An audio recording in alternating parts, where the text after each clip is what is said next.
So, i-record ko po para pagka may mga magre-review, para pag may exam, makakasagot kayo.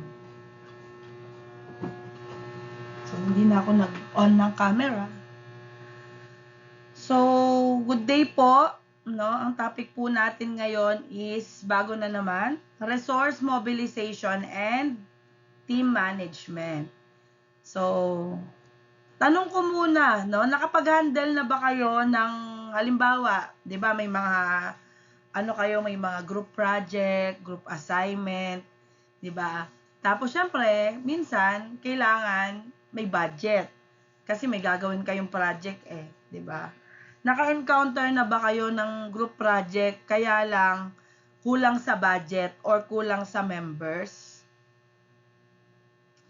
So, syempre most likely oo, 'di ba? Minsan kulang yung budget, no? Minsan kasi sa isang grupo nagsasama-sama yung mga medyo konti lang yung baon. No, minsan naman kulang kayo sa members. No, hindi minsan naman kumpleto kayo sa members kaya lang yung gumagalaw ilan lang. No? So, and that's exactly what this lesson is about. So, as a future entrepreneurs or leaders, hindi po sapat na may idea lang po kayo. Kailangan, marunong po kayo maghanap ng resources, marunong kayo mag-manage ng team, kasi kahit gaano kaganda yung idea nyo, kung walang tamang tao at resources, hindi po siya mag-work. So, decide learning outcome, apply leadership skills in mobilizing resources, managing teams, and achieving goals. So, after this lesson, dapat ma-apply nyo na yung mga leadership na matututunan nyo. Matuto na kayo mag-mobilize ng resources, mag-manage ng team. So, hindi lang po tayo ngayon mag-aaral ng theory. Yung goal po natin dito is magkaroon po ng application, no, ng kaganapan. So, habang nakikinig kayo, isipin nyo kung paano nyo ba magagamit yung pag-aaralan natin sa future business nyo or sa future nyong trabaho. Okay po? So, pabasa nga po ng introduction. Pabasa ako, Nika.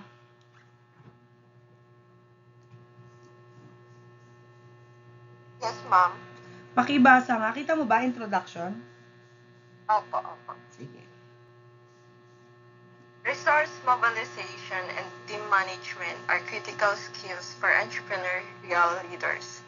Effective leaders were able to identify, allocate, and leverage resources including human, financial, and technological while coordinating terms to achieve organizational goals efficiently. Strong leadership in these areas enhances performance, drives innovation, and ensures sustainability success. In entrepreneurial skills, in entrepreneurial context, resource constraints are common, making strategic allocation and effective teamwork. Effective teamwork essential. Sorry, ma'am, kakagising lang po. Sige. Kailangan may pagsisendan lang ako ng code. So, ngayon po, no? So, pag-uusapan po natin yung dalawang skills na nagde-determine po kung magsasucceed daw po ba yung isang leader or hindi, no? So, yung resource mobilization and team management.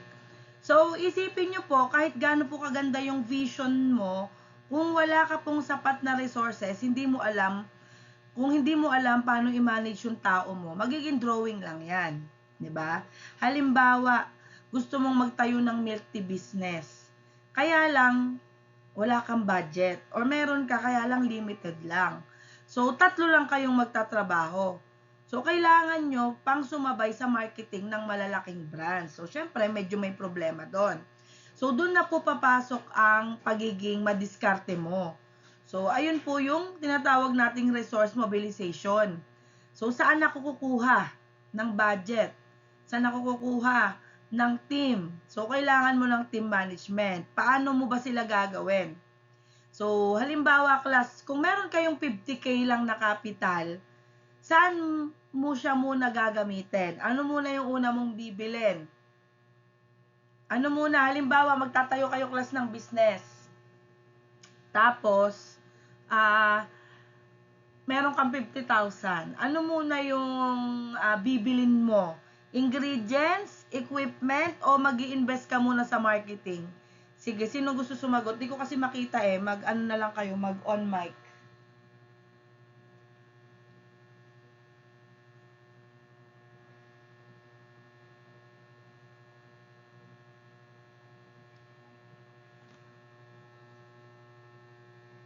Sinong gusto pong sumagot? Huwag kayong mahiya, i-on mic nyo na. Ako, ma'am.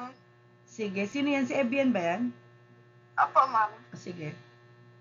Siguro ang gagawin ko po, ma'am, mag-invest muna. Kumbaga, papalawakin ko muna yung pera ko. Kasi hindi kasi enough na 50K lang, lalo na kung sisimulan mo na sa pagtatayo ng business. Kasi sumatotal sa sumatical na yan. Yung, for example, equipment pa lang, syempre, hindi naman yung equipment na bibili mo ising mumurahin lang. Syempre, yung quality niya, yung pangmatagalan niya. So, bago mo mabuo lahat ng kinakailangan mo, lagas na yung 50K mo. So, the good decision is mag-invest po muna tayo. Kailangan magparami muna tayo ng money, tapos saka natin iisipin kung saan tayo pwede magtayo, kung doon ba sa mga commercial area na maraming tao yung nadadaanan. So, mas maganda talaga na mag-invest muna na habang nag-i-invest ka, nagkakaroon ka rin ng plano na maging wise sa pagpili or sa pagtatayo ng business, ma'am. Okay. So, sino pa pong may ibang sagot? Kung sino pa gusto magdagdag. So, thank you. Ebian. Kayo, baka meron kayong ibang sagot, no? Anong una yung bibilin sa 50K? Mag-i-invest ba kayo muna? Or bibili kayo ng equipment? Or bibili kayo ng ingredients?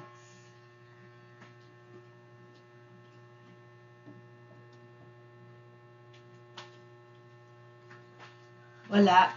Ayaw nyo? Wala kayo. Ginigradean ko to.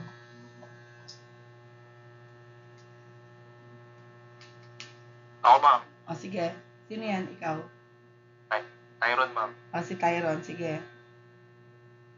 Mag-ano ko, ma'am. Bibili agad ako ng mga equipment para kasi nagtataas yung di ba, ma'am? Yung mga bilihin. Kaya pag binili mo na siya agad ng ng tawag doon, ma'am.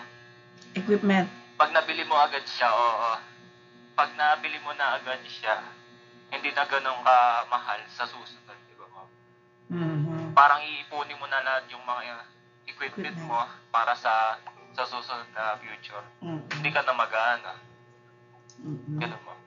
Sige. Thank you. Meron pang iba? Para may mga iba't ibang side tayo.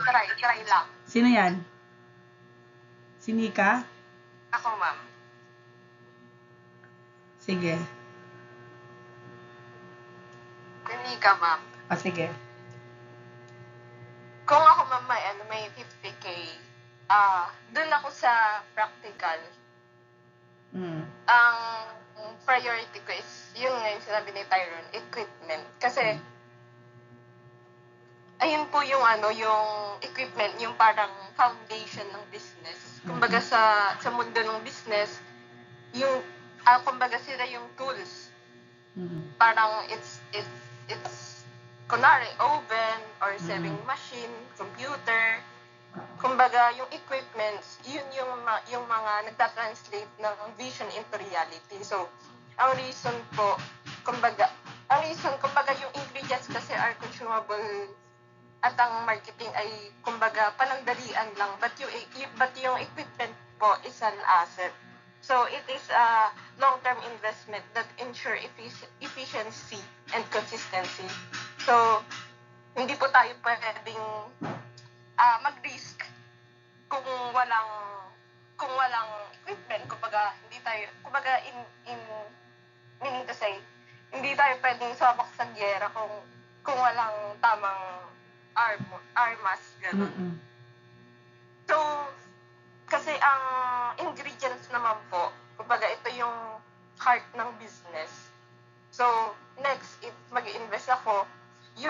yung ingredients. Kasi yung ingredients na-represent niya yung soul and substance ng brand mo. And yung huli ko po is marketing kasi yun na yung, kumbaga, nakaset na lahat, then i-market mo na lang siya. So, yun lang ma'am. Pagka meron akong 50K, I will buy the equipment first to build my strength, ganun, then ingredients, and then marketing, ganun ma'am. So, sige, thank you. So, wala na ba? O meron pa? O, sino yan? Allen, ma'am, sa Allen. O, sige, Allen. Ano, example ko po kasi, siyempre, in a food business, no, alam naman natin na importante yung equipment and ingredients, no. Ang equipment, hindi yan nasisira. Pwede mong unahin bilhin yan, no. Whether it costs tens of thousands, no. Kasi ang ingredients, pag binili mo, lalo na yung mga perishable na mga ingredients. For example, food business ka, no. Pag inuna mo yung, pag inuna mo yung ingredients, no, pag napakarami yung biniling ingredients, pero kulang ka sa equipment, hindi mo mapuproduce lahat ng mga kailangan mo, no? May mga matitira dyan. And maaaring yun ay masira at malulugi ka. Pero kung inuna mo equipment, may sapat na equipment bago ka ingredients, mas maayos yung pag-produce mo and mas mabibilis mo mapaikot yung pera mo. Ganun lang po. Ayan, sige. So, yun. So, yung pagpili nyo kung saan nyo ilalagay yung pera nyo, yan na po yung simula ng resource mobilization thinking. So, which is lahat naman ng sinabi nyo is tama. So, yung kay Evian kasi, ang ano niya, gusto niya na bago siya bumili, bago siya may paggamitan ng pera niya, gusto niya lumago muna yung pera niya. So, siya, ano niya yun, discretion niya yun. Pero, okay din yung nagpo-provide ng equipment. Kasi sabi nga ni Allen, pagka i-provide mo yung ingredients, lalo na yung mga perishable, ay masisira. So, kasi halimbawa, magtatayo ka ng gym. Hindi mo naman yan kayang bilhin ng sabay-sabay yung equipment unless sobrang dami mong pera. Kung 50K lang, 'di ba? 50K lang muna yung pera mo. So, unti-unti iniipon mo yung equipment. Tapos, pag dumami na, naipon mo na yung equipment, pwede ka nang magbukas, 'di ba? Ang poproblemahin mo naman na kung yung pwesto mo, kasi may may mga equipments ka na. No, tapos sabi rin ni Nika yung halimbawa kung magbe-bake ka naman, unahin mo muna yung oven, yung mga trays, 'di ba? Yung mga pag mananahi ka nga daw yung sewing machine. So, muna din equipment. So, pero lahat po 'yan ng sagot nyo is simula po ng resource mobilization thinking. So, diyan po magsisimula ang negosyo nyo, ang pagninegosyo nyo. So, ano ba ang resource mobilization? Pakibasa mo nga, Benitez. Hello po. Resource mobilization.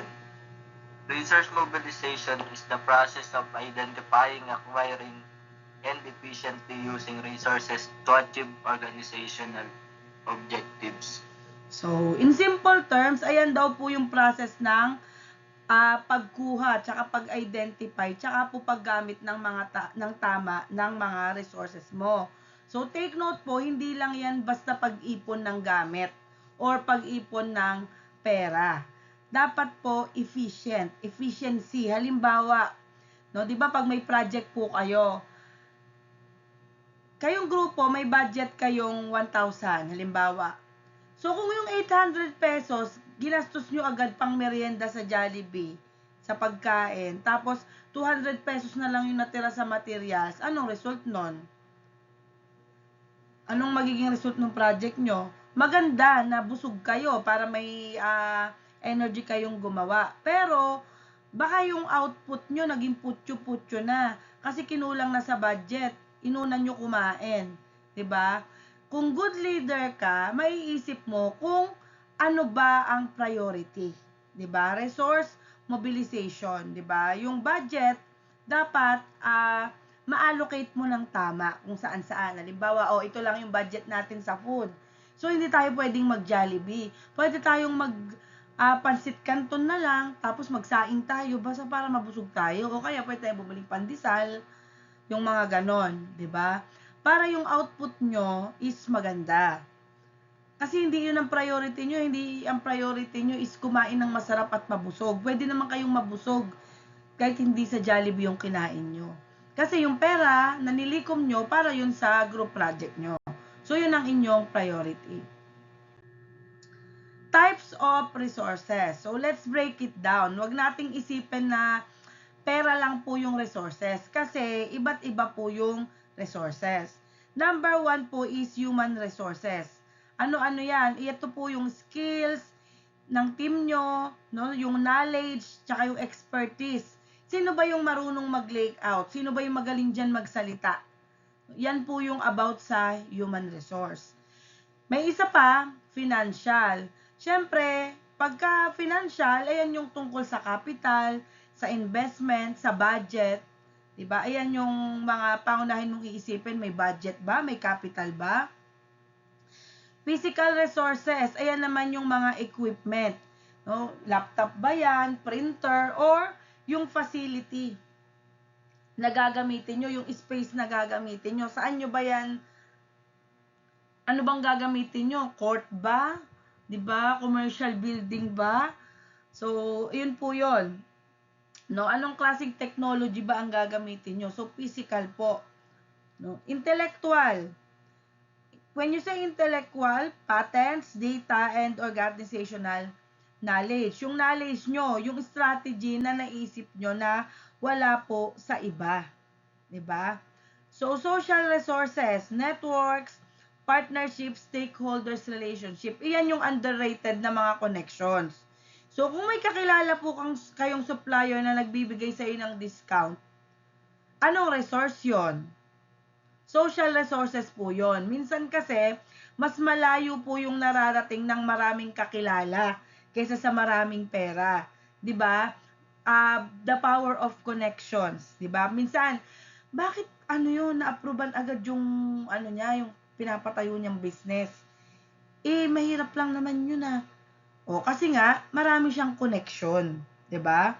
So, pag human resources, ang pinag-uusapan, tao, skills tsaka talent, 'di ba? Sabi ko nga, ang example, halimbawa marunong ka mag-edit, marunong ka mag-design, pag financial naman, budget, pag physical, yan yung mga kagamitan. Pag intellectual, yung talino mo yan, yung knowledge, yung mga idea, strategy. Pag social resources, yung mga connection mo. 'Di ba? Marami kang connection, yung network mo, yung mga kaibigan mo, 'di ba? Yung ibang maraming nagiging successful na negosyo dahil po sa connection nila. 'Di ba? Kaya maging connected po kayo sa mga tamang tao na may kabuluhan. Yung makakatulong sa inyo umangat. Okay? Tama. Tama yun. So, shabu yung business. Shabu. Diyos ko. So, principles of effective resource mobilization. So, here are important principles para maging effective. So, tandaan nyo lang po itong, ilan ba to? 5 na to. So, dito muna tayo sa strategic alignment. It allocates resources based on organizational priorities and goals. So, dapat yung gastos tugma po sa goal mo. So, kung goal mo is magbenta, huwag mong uubusin yung pera sa pagbili ng aircon lang tsaka ng dekorasyon na pang-aesthetic kung wala ka pang produkto. 'Di ba? Dapat ma-strategize mo yan. I-allocate mo ng tama yung resources mo. Kasi baka maubos agad. Kaka-design mo. 'Di ba? Efficiency, maximize output with minimal waste.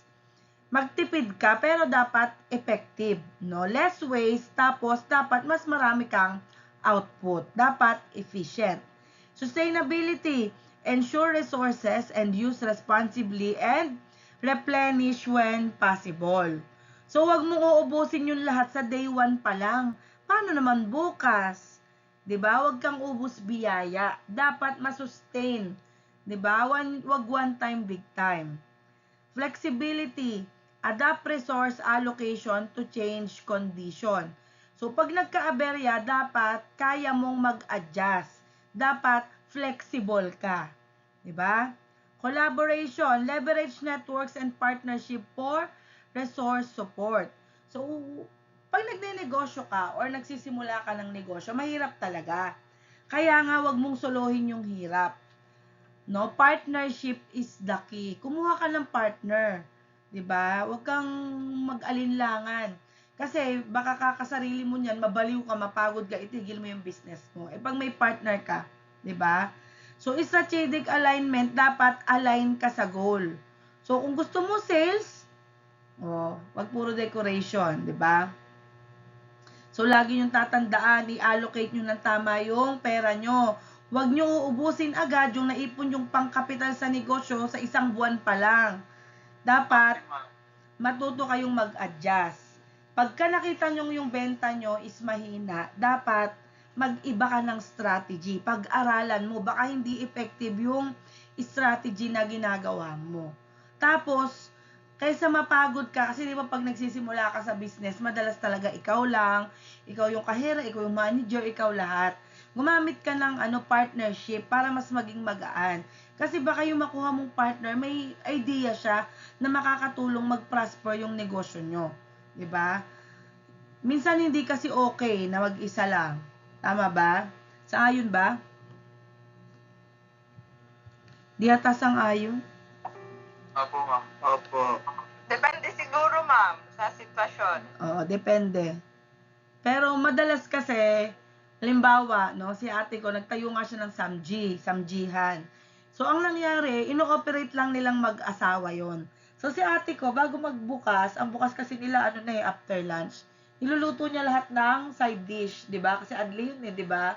So, niluluto niya lahat. Tapos, pag ready na lahat, di magbubukas na sila. Tapos sa gabi, yung asawa niya, siya naman yung maghuhugas. Silang dalawa. So, ang ending, madalas nag-aaway sila. Kasi napapagod sila Kasi nga, ayaw nilang kumuha ng tao. Sila-sila lang. Lagi. 'Di ba? So, nung nag-hire sila, medyo gumaan ang buhay nila. Medyo bumilis.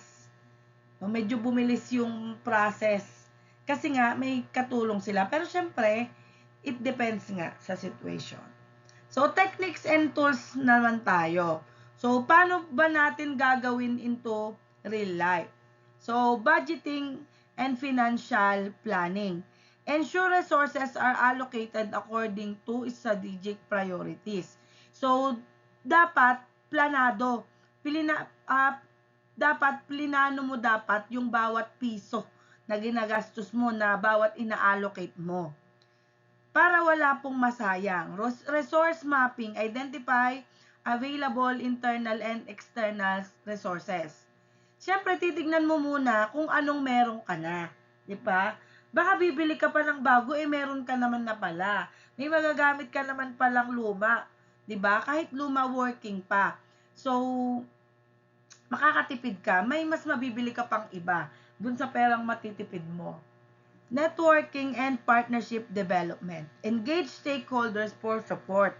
Sabi ko nga, huwag kayo mahihiyang magtanong at kumausap ng tao na may experience na. Kasi, makakakuha kayo dun ng wisdom na pwede mong i-apply sa trabaho mo. Diba? Time management tools. Optimize the use of human and operational resources. So, tandaan nyo po, class, yung oras po is resources din na hindi na mababawi. So, dapat, wala kayong masasayang na oras. Diba?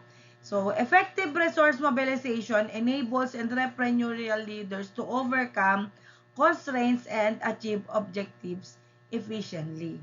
So, isipin nyo, yung group project nyo ngayon, may resource ba kayong hindi nagagamit? Baka may member kayo na magaling pala mag-edit, magaling mag-code, pero ang ginawa nyo sa kanya, tagabili lang siya ng merienda kasi hindi nyo siya tropa. So, dapat, ma-mobilize mo ng tama, no? Ma-utilize mo ng tama yung expertise ng bawat isa sa member mo. Hindi lang ayoko siya. 'Di ba? Baka dun siya magaling kaya lang, mas pinili mo mamili na lang siya ng merienda, magbigay na lang siya ng pangkain.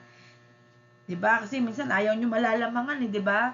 Pag group project, 'di ba, yung tagumpay ng isa, tagumpay ng lahat 'yan.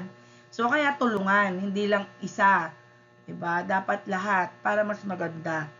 Kaya pinagsama-sama yung idea nyo para maka-come up kayo ng isang magandang idea, 'di ba? isang magandang output.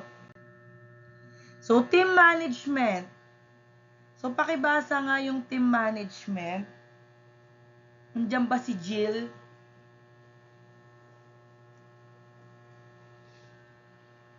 Si Baron daw, ma'am. O, si Baron na lang. O, Baron, basahin mo yan. Team management.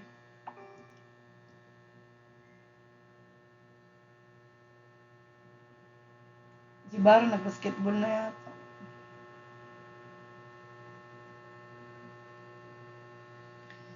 Baron, tulog na ba? Nag-deliver po ata. Yun lang. O, sino na lang magbabasa? Kahit sino. Ako na lang po, ma'am. Sige. Team management involves organizing, motivating, and leading a group of individuals to achieve common objectives. So, yun po. Yung team management daw po is nag-organize, nagmo-motivate, tsaka nagli-lead sa mga tao. 'Di ba? So, hindi pala sapat na meron ka lang team or may mga kagrupo ka. Kailangan marunong kang mag-lead. And syempre, dapat nililid mo sila sa tama. 'Di ba? Kaya nga mahirap mag-isa mahirap magtrabaho mag-isa. Mas madali pag marami kayo. Kaya lang, usually, 'di ba, sa isang grupo, mayroon kayong iba't ibang attitudes. Kaya mahirap, 'di ba? Mahirap yung pagmamanage ng team kasi nga yung tao may feelings, may iba-ibang ugali. And syempre, may mga araw na bad trip sila, may mga bad days. So, mas madaling i-manage, 'di ba, yung machine kesa pera kasi predictable sila Pero yung tao, kailangan marami kang baon na pasensya.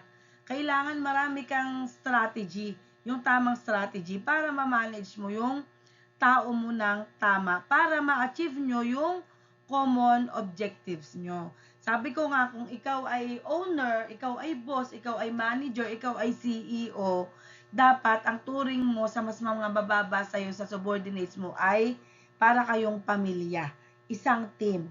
'Di ba? Huwag ka lang yung parang boss lang, na utos lang ng utos. No, pakinggan mo sila para iparamdam mo sila na iisa lang yung goal nyo. Family kayo. Pag may concern sila, pakinggan mo, 'di ba? Kasi baka yun ang makatulong sa iyo. Pag kasi yung mga yan, naramdaman nila na hindi sila heard, pag may naisip silang idea o pag may nakita silang problema, hindi na nila yan sasabihin sa iyo. Sabihin, wala naman nangyayari. So, lagi yung tatandaan yun pag nagmamanage kayo ng team. Dapat meron kayong good relationship sa mga subordinates nyo. And syempre, iba-iba ng ugali, kaya dapat marami kayong pasensya. Okay po? So, ano naman yung key elements of team management? Dito po tayo sa puso ng pagiging leader. 'Di ba? So, paano mo ba talaga pinapatakbo yung isang kumpanya, isang negosyo, o yung isang grupo? Kasi hindi naman sapat na magkakasama kayo Kailangan makakatrabaho kayo ng maayos, ng smooth. So, ito po yung 7 elements na kailangan daw po nating i-master or tandaan. Number 1 is team formation. Selecting members with complementary skills and shared values. So, hindi lang pala basta yung sino yung available, siya yung gagawin mong member. So, dapat complementary yung skills. Kung lahat kayo magaling magsalita pero walang marunong gumawa ng slide, syempre mahihirapan kayo, 'di ba? 'Di ba sa Avengers may tech expert, may muscle, may strategies. So, ganun din po. No, pag nagfo-form kayo ng team. No, hindi pwedeng pare-parehas lang kayo. Maganda yung may iba-iba kayong skills na kakailanganin nyo sa goal nyo. Role assignment, aligning tasks with members' strengths and expertise. So, dapat ilagay nyo yung right person sa right task. Huwag mong pilitin yung isang introvert or mahiyaing member na maging spokesperson. Limbawa, nagre-report kayo. No? Ayaw nyo rin magsalita. Marunong naman kayo, kaya lang ayaw nyo. Pipilitin nyo ngayon yung introvert yung kaklase yung mahiyain. 'Di ba?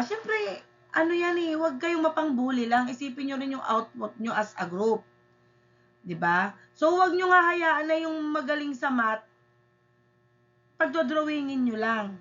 Hanapin mo yung strength ng mga kagrupo mo. Dapat malaman mo kung ano yon. Okay? 3, goal setting. Clear, achievable, and measurable objective. So, dapat daw alam natin kung saan tayo pupunta. Malinaw, clear. So, kung sasabihin mo lang na, ay, guys, gawin lang natin yung best natin. Eh, hindi naman malinaw yon. Malabo yon. Dapat daw smart, di ba? So, dapat guys, matapos natin yung chapter 1 hanggang Friday kasi ipapasa na natin yung sa Monday. So, sa Sabado, i-check pa natin yon kung may mga i-revise pa tayo. So, dapat malinaw and measurable. May deadline. 'Di ba? Hindi gahol-gahol. Motivation. Encouraging engagement, commitment, and collaboration. So, bakit sila dapat makinig sa'yo? Kasi minsan, hindi lang yan tungkol sa mga reward na sinasabi mo para sa kanila.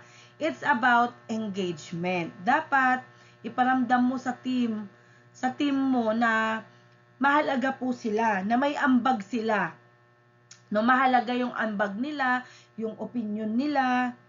Kahit simpleng pagka may sinabi sila sa'yo, na po na silang problema or may magandang idea, sabi mo, oy, good job, oy, thank you So, syempre, malaking bagay na sa kanila yon kasi pakiramdam nila, heard sila, napakinggan sila.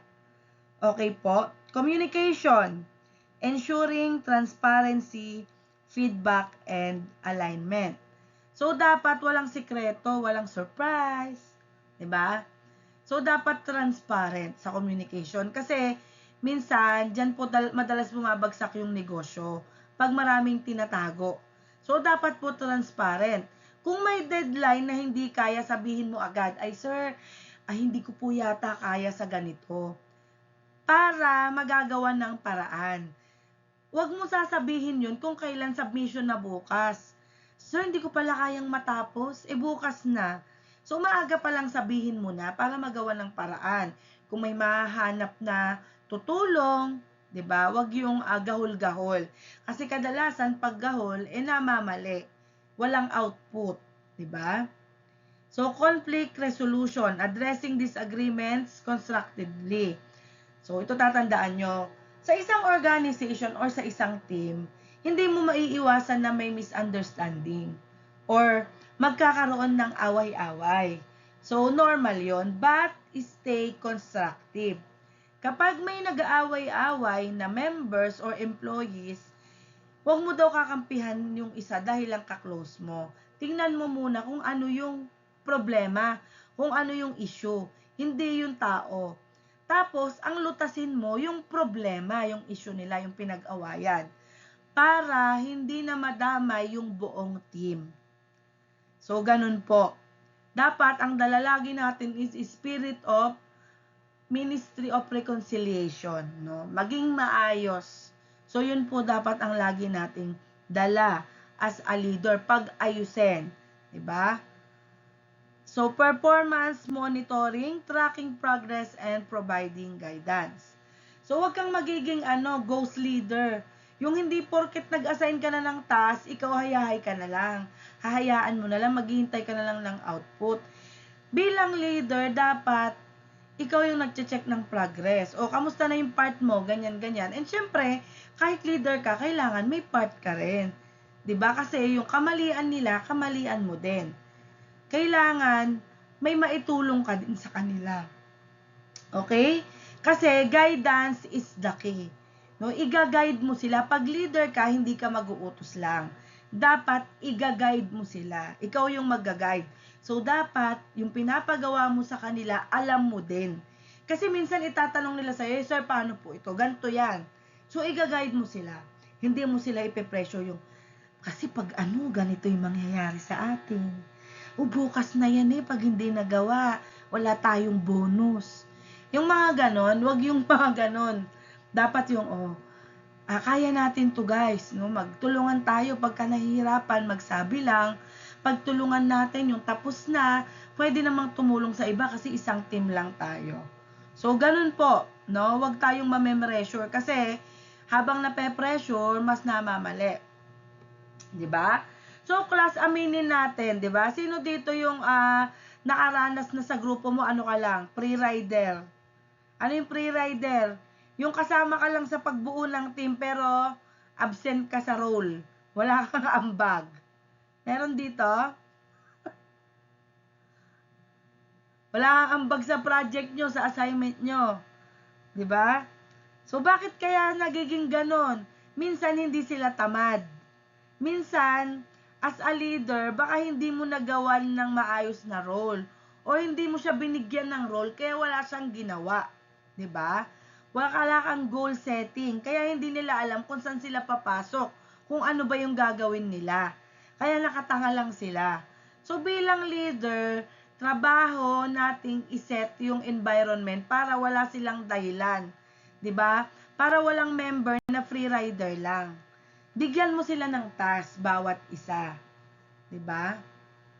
So, ganun po. And tatanungin mo kung kaya. Pag lahat ng sinabi mo hindi kaya, may diferensya na yung tao. 'Di ba? Okay po? So, leadership skills for effective team management. So, para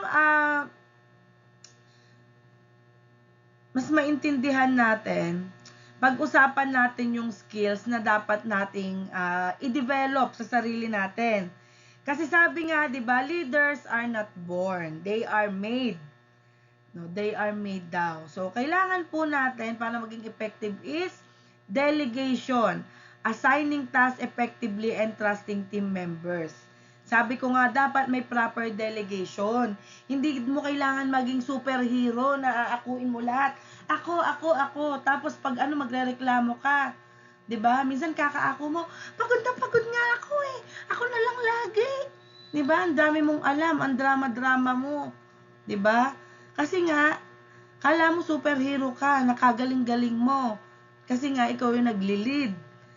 Meron ka namang members, 'di ba? I-delegate mo.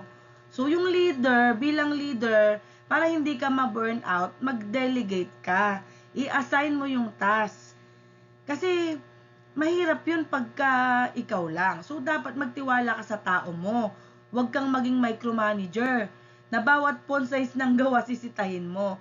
Bigyan mo sila ng space to work at i-guide mo sila. Total, alam mo naman kung ano yung gagawin, turuan mo sila. I-delegate mo. Kung hindi nila alam, turuan mo. So, for sure naman, pag tinuruan mo yun, kikilos yan. Para hindi ka rin pagod lahat, hindi ka ma-burn out. 'Di ba? Decision making. Choosing the best approach considering team input. So, hindi ka dyan dictatorship. So, ikaw lang yung may final say. So, yung magaling na leader, marunong makinig sa sinasabi ng team, sa ini-input nila sa'yo. So, madali po kasing i-execute yung plano kapag naramdaman ng members na part sila ng desisyon mo. Kaya pakikinggan mo din po kung ano yung insight nila. Hindi porket ikaw yung leader, ikaw na lang yung magaling, ikaw na lang yung may say, yung gusto mo na lang yung masusunod. Hindi po ganun. Kaya nga po team kayo eh. Okay po? Problem solving, addressing obstacles collaboratively. No? Collaboratively, dapat lagi kang kalma. Kalma lang. Stay calm kahit na nagkakagulo-gulo. Bakit? Kasi pag kalma ka, mas makakapag-isip ka. Kapag nagka-problema, yung boss kasi minsan naghahanap ng sisisihin. Ay kasi sinabi ko sa kanya, ganto, ganyan. Pero yung leader, naghahanap daw agad ng solusyon. So, dapat collaborative. Tatanungin mo yung team mo. Ano ba sa tingin nyo yung pinakamagandang gawin dito? Kasi nga, ganito, nagka-problema tayo sa ganyan. So, i-discuss mo sa kanila para maging mas maayos. No? So, emotional intelligence. Understanding team dynamics and individual needs. So, ito yung secret. Dapat marunong kang bumasa ng vibe, no? Kung nakikita mong pagod na yung team mo, hindi na maganda yung vibe, or parang yung isa mong member, medyo bad vibe siya, may pinagdadaanan pala, dapat marunong ka rin mag-adjust. Siyempre, hindi naman tayo robot. Kailangan may empathy tayo. may compassion tayo sa ibang tao para gumana po yung team dynamics. Okay? Mamaya, bigla ka nagsisigaw dyan, may pinagdadaanan siya, kung nag-resign yan. Diba? So, empowerment, encouraging autonomy and ownership of responsibilities. So, as a leader or as a boss, bigyan mo sila ng power na mag-decide. No? Hindi yung puro gawin mo to. 'Di ba? Try mong sabihin minsan, so, sige, ikaw bahala sa part na to. Kung ano man desisyon mo, nagtitiwala ako sa'yo. 'Di ba? Parang nagkakaroon kasi sila ng ownership. Kapag own nila yung project, parang mas nagiging accountable sila doon. Kaya, parang yung mas nakakaisip sila ng ibang idea. 'Di ba? Kasi ang nila, output ko to So lalabas na doon yung pagiging creative nila, 'di ba? So entrepreneurial leaders succeed by balancing direction with empowerment, fostering creativity, accountability, and collaboration. So sabi ng Mind Tools 2023, yung mga entrepreneurial leaders katulad nyo is nagsasucceed dahil daw alam nila yung tamang balanse ng direksyon. No, yung pagtuturo kung saan pupunta. Tsaka yung pag-empower. So, kapag nabalanse mo daw yon, lalabas yung creativity mo. 'Di ba? So, hindi na matatakot mag-suggest ng mga bagong ideas sa'yo, yung mga katim mo. 'Di ba? So, dapat may accountability ka. No, may accountability sila. Paninindigan nila yung gawa nila kasi binigyan mo sila ng tiwala. So, mas masaya pong magtrabaho kapag yung leader is hindi terror. Pag collaborative siya, nakikipag-usap siya ng maayos sa kanyang mga subordinates. Okay po?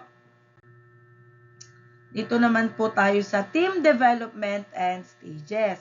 Kasi yung team, hindi naman niya nagiging effective overnight. 'Di ba? Siyempre, may process po yan. And sabi ko nga, usually may conflict sa isang team. Pero, it's normal. So, tanong ko sa inyo, sa mga group projects nyo, pag may mga groupings kayo, naranasan nyo na ba yung sa sobrang bait nyo sa isa't isa, biglang darating yung time na nag-aaway-away pa din kayo sa GC, sa pag-uusap. 'Di ba? Kahit na sobrang bait nyo, may times na nag-aaway-away kayo. So, normal po kasi yon. Hindi po kasi nagiging effective yung isang team agad. So, parang relationship lang. May getting to know stage. So, syempre, may tampuhan stage din. So, kagaya po nitong Tuckman's Model of Team Development. So, number 1, forming. Team members meet and start understanding goals. Ayan yung parang ka pa lang, getting to know, pakitang tao stage pa lang. Ayan yung day 1, nagkita kayo, nagpakilala, 'di ba? Binabasa yung goals. So lahat diyan is polite, mababait, tahimik pa ang lahat. Sinusubukan nyo pang intindihin kung ano ba yung talagang gagawin. So pagsimula pa lang, syempre yung mga member, mababait pa yan. Hindi pa lumalabas yung tunay na ugali. Number 2 is storming. Conflicts arises as member voice ideas. Yan na. Storming, nagkakagulo-gulo stage na yan. Diyan na lumalabas yung totoong ugali, yung totoong kulay. Kaya nagkakaroon ng conflicts. Diba? Bakit ba siya yung leader? Bakit ba ganyan yung idea mo? Bakit ba ako lang yung gumagawa? Diba? Yan, lalabas na yan. So, huwag kayong matakot sa storming stage. Kasi, yan yung stage kung saan natetest yung bawat character. No? Bawat character nyo. Kasi yung trabaho nyo as entrepreneurial leaders is to guide them through the storm. Hindi para takbuhan. Iga-guide mo sila. Okay? So, norming. Team establishes rules, roles, and working relationship. Yung norming na yan na yung stage na na kayo yan. Nag-a-adjust. So, syempre, pagkatapos ng mga issue nyo, ng mga misunderstandings, syempre, magsisimula na kayong mag-settle. Ayusin nyo yan. So, sige. Diba? Pagka nag-usap-usap nila, sige, ganito na lang guys ang rules natin. Diba? So, doon na po na-establish yung roles nyo, yung working relationship. Nagkakaroon na po ng norm or yung mga nakasanayan yung sistema. Kasi, mas kampante na kayo sa isa't isa. Next, performing. Team operates efficiently toward goals. So, ito po yung goal. Dito, yung team, efficient na. Hindi na kailangan dito ng masyadong utos kasi alam na po dito sa stage na to ng bawat isa yung gagawin nila. Kumbaga, yung trabaho, smooth na. Smooth na yung workflow. Focus na kayo sa pag-abot ng output nyo, ng goals nyo. Ganun na po siya. Adjourning. Completion of objectives and reflection on outcomes. So, dyan po, adjourning, di ba, pag the meeting is adjourned. So, tapos na. Tapos na yung project. So, syempre, hindi lang basta natapos yung project na ginagawa nyo. Dapat, gamitin nyo yung time na yun para makapag-reflect. Ano kaya yung naging outcome ng project? Or ano yung natutunan natin habang ginagawa natin yung project na to? Ano yung natutunan natin sa lahat ng pinagdaanan nating conflicts? So, syempre, doon nyo rin isi-celebrate yung success nyo.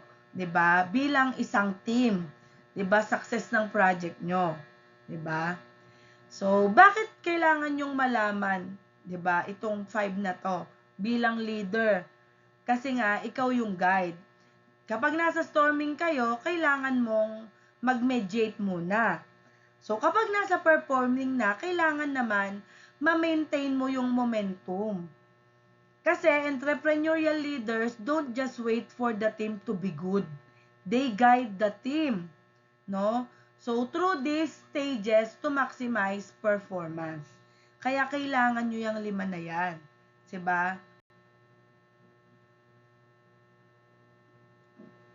Next. Resource mobilization and team management in entrepreneurial leadership.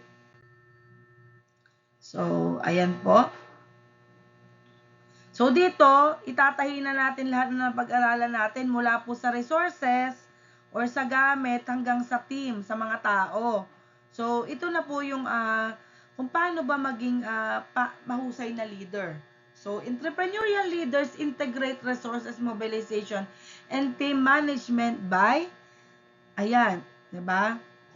Kasi nga, ito yung pinaka-importante sa lahat, yung integration. Hindi pwedeng magaling ka lang sa resources pero bagsak ka sa tao. Hindi naman din pwede na mahal ka ng team mo pero wala naman kayong pambili ng gamit, ng supply. So, yung isang entrepreneurial leader, para yan conductor ng orchestra. Dapat, sabay yung pasok ng resources tsaka ng team. 'Di ba? So, paano natin sila pinagsasama?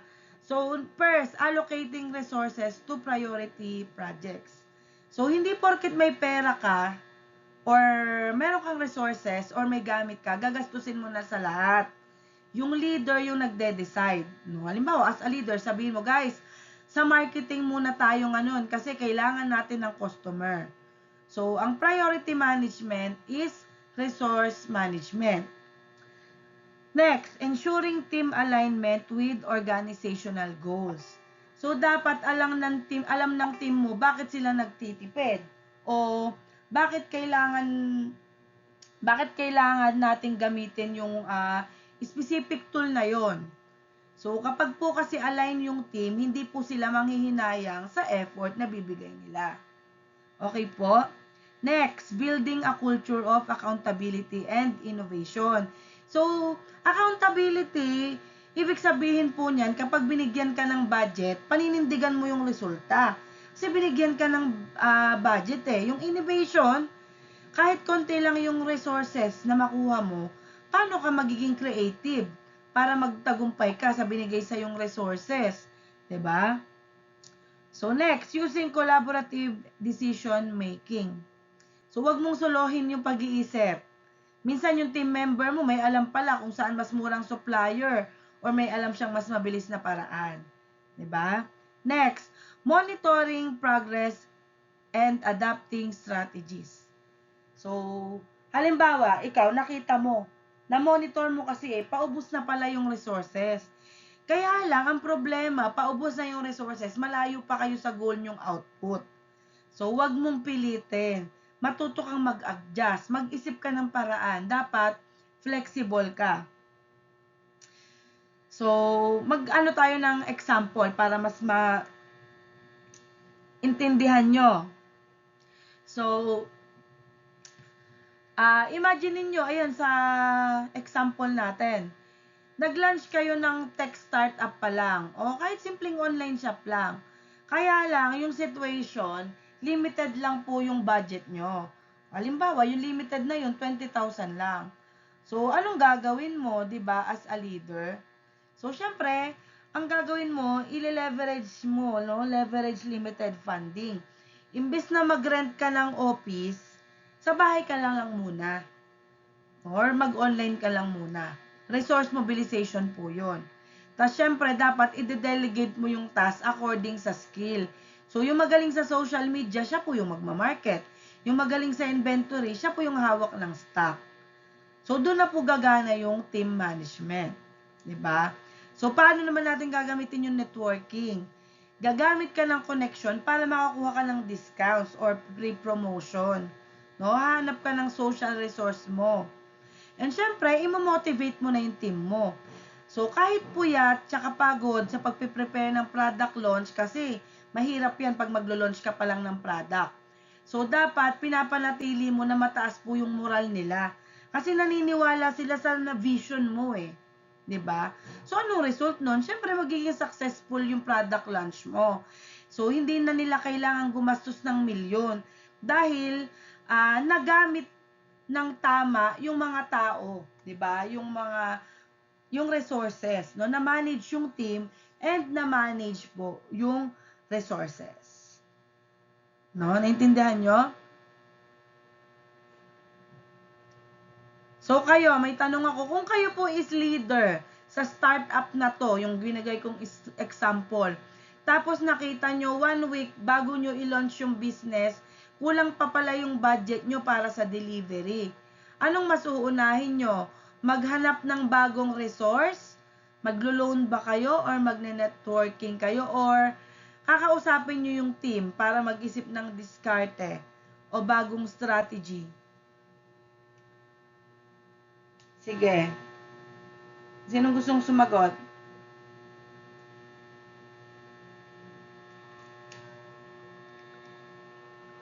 Walang gustong sumagot? Ulitin ko yung tanong. Ma'am, ano yung tanong? Ano pa yung tanong? Ang tanong, kung kayo po yung leader ng in-example ko ng startup business na yon, tapos nakita nyo, di ba magla-launch na kayo ng product. Kaya lang, 1 week bago nyo i-launch yung product nyo, kulang pa pala yung budget nyo sa delivery kasi 20,000 nga lang yung budget nyo eh. So, anong uunahin nyo? Maghahanap ba kayo ng bagong resource? Maglo-loan ba kayo or networking or kakausapin nyo yung team nyo para mag-isip ng diskarte or bagong strategy? Ma'am. Sino yan? John. Ano, ma'am? John Fred? O sige. Ma'am, I think mas efficient kung mag-iisip lang po ng mga bagong strategy kasi as a starting business pa lang, kung mag-loan ka agad, may another gastos ka ulit para for your business. Sobrang laking risk if mag-loan ka pa. Mm-hmm. And kaya naman siguro po mag-think ng bagong strategy. Why not po na mas mag-produce na ng bagong strategy yung mas efficient na kakayanin ng lahat or mas may improve pa yung mga kailangan as a starting business po. Sige, thank you. Sino pa may ibang sagot? Susumagot pa? Ako, ma'am. Sige. Siguro, ganun din sa sagot ni Bautista na mas maganda na mag-isip na lang ng panibagong product. Kasi po, syempre, 1 week before na mag-launch ka ng product nyo. So, mas may improve nyo pa sa magiging product nyo sa content, gano'n. Kung ano man yung magiging product. So, mas maganda na kakausapin yung team para mabigay din nila yung gusto nilang suggest. Kasi kapag hahanap ka pa ng paraan or mag-ano ka pa ng mga supply mo or maghahanap ka pa, mas mahirap yun kasi hindi nakakayanin sa oras. Yun lang, ma'am. Sige. Si Evian ba yan? Sumagot? Sino yung sumagot? Si Evian po. Ma'am, Kasuno po. Tama, si Evian nga. No, kasi di ko nakikita kasi naka-full screen ako. So, tama po, no, yung mga sagot nyo, no? So, tandaan nyo na every resource decision nyo is makakaapekto sa buong team nyo. 'Di ba? And lahat din naman ng team decision, maapektuhan yung resources. Kaya maganda na pag-isipan nyo mabuti. Pag mag-iisip kayo, isama nyo yung team nyo. Huwag kang magde-decide na ikaw lang. 'Di ba? Kasi nga, baka may mga input sila.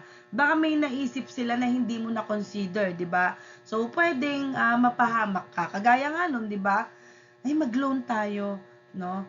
Baka lalong magpatong-patong. Pero minsan kasi, no, pwede rin. Nagiging good idea din naman na maglo-loan muna. So, kasi nga, dahil kinulang sa pera, tapos babayaran mo na lang unti-unti, no? So, case-to-case basis din. So, wala naman pong maling sagot dyan. Pero yan po ang integration. Okay po?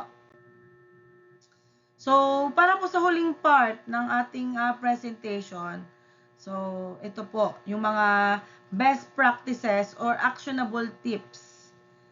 Diba? So, bago tayo matapos, gusto ko kayong i-discussan itong mga best practices. Ayan yung mga bagay na mag-iiba sa inyo bilang ordinaryong boss lang kumpara sa pagiging mahusay na leader. So, number 1, set clear expectations and objectives. So, simulan nyo lagi sa malinaw na usapan. So, class, ito yung goal nyo lagi. Ito po yung inaasahan ko sa inyo. Kapag malabo po yung instruction, malabo yung result. Kaya kailangan lagi pong meron kayong malinaw na usapan. Next, match resources with strategic priorities. Huwag kayong basta-basta maglalabas ng resources. Itanong mo muna, makakatulong ba to para maabot natin yung main goal natin? Kung hindi, isave mo muna yan. Okay? Promote open communication and feedback. So, mag-create ka po ng safe space. Dapat po, yung mga members mo, hindi po takot sa'yo mag-suggest o magsabi kung may mali. 'Di ba? Kasi yung feedback, hindi naman yan feedback para mag-away-away. Para po yan mag-grow yung team nyo. Kaya dapat, open ka sa correction, sa suggestion, and sa feedback. Okay? Recognize and reward contributions. So, hindi kailangan naman na pag nagre-reward ka is laging pera. Minsan, yung simpleng shout out sa'yo. Charos. Diba? Yung simpleng good job kay ganito para sa report niya. Diba? Sa harap ng grupo niya, papurihan mo siya. Mamomotivate na sila noon. No? Celebrate small wins. O kaya, ilibre mo sila ng pagkain. Diba? Kaya, yun nga, kung wala kang budget, i-congratulate mo na lang, i-recognize mo siya. Ma-appreciate niya yun. Diba? So, develop contingency plans for resource constraints. So, dapat, laging may plan B. Kasi ano yung gagawin natin kapag hindi dumating yung budget? Kasi may plan A ka eh. So, kailangan may backup ka, may plan B. Ano yung gagawin mo kapag ka may biglaang nag-quit na member mo, di ba? Kasi bilang leader, kailangan lagi kayong 2 steps ahead.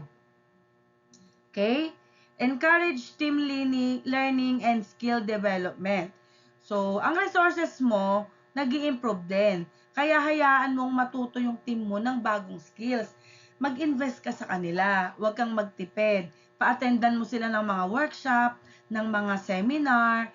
Kasi pag better yung team mo, konti lang yung resources na kakailanganin mo. Mag-invest ka kasi ikaw din naman yung magbe-benefit eh. Pagka yung team mo ay trained.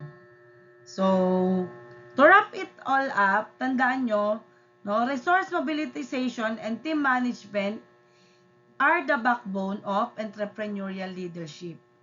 So, hindi ka pwedeng maging successful sa business o kahit sa anong organization kung isa lang yung alam mo. Kung isa lang yung alam mo. So, kung magaling ka lang sa resources, may gamit ka nga, pero pangit naman ugali mo, 'di ba? Wala kang puso,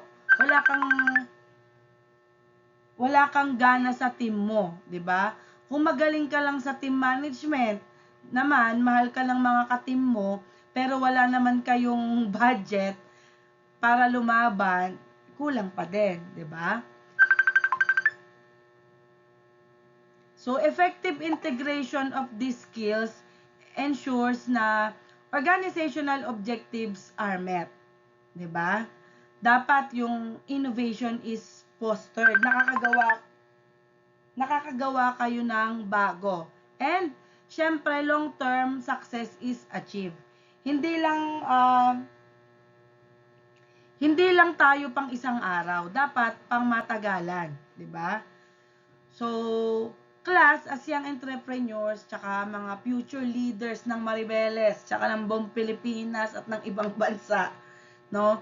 Yung leadership, hindi lang po yan theory na sinusulat nyo sa exam or pinapakinggan nyo ngayon kasi kailangan. So, dapat magkaroon nyo ng application.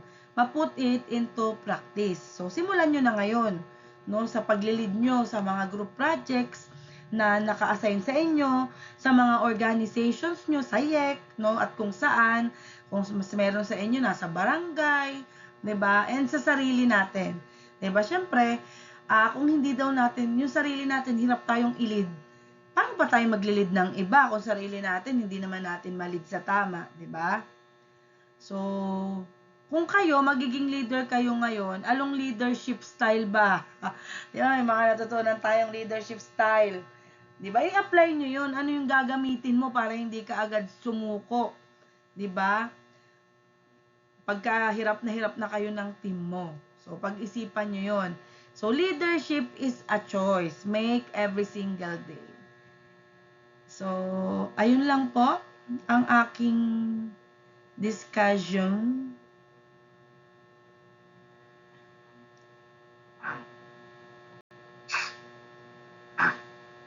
Nasaan na yun?